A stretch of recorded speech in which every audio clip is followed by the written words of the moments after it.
Well, more than 40 Senate Republicans are calling for a full impeachment trial for DHS Secretary Alejandro Mayorkas over his handling of the crisis at our southern border.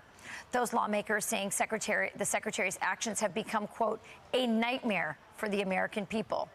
One of those Republicans demanding accountability is Tennessee Senator Marsha Blackburn. She's a friend of our show, and she joins us now.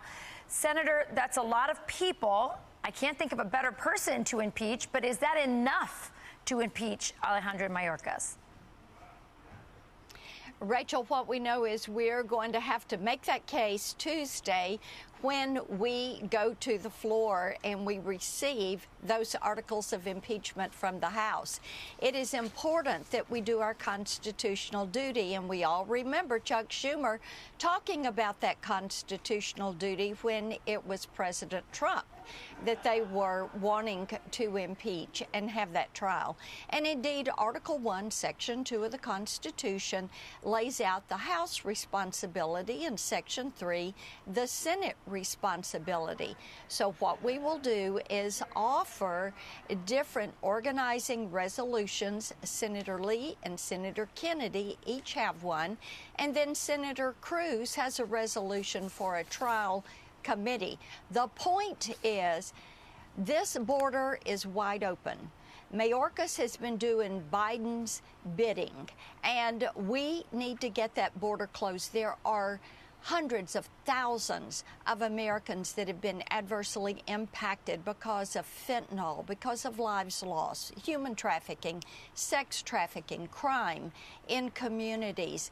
And it is important that we hold the Secretary of Homeland Security to account for not securing the homeland. Yeah, well, they're already getting around the southern border problem. I was just reading today that they've flown almost over 400,000 people from, a country in South America all the way to our country. So they're not even making, some of them aren't even making that trek. So we could close the border, but the Biden administration is flying them in on our tax dollars. That's exactly right. They have been granting parole status to more people than ever.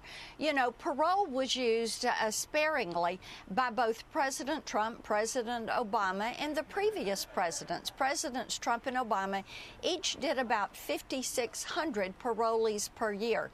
In 2022, Biden did 800,000. In 23, he did 1.2 million, and we don't know how many this year, but Rachel, that gives them benefits. It gives them work permits, and then they are coming straight into the country, and we know some of the crimes that they are carrying out. That's why we need to impeach Mayorkas, and we need to secure that border.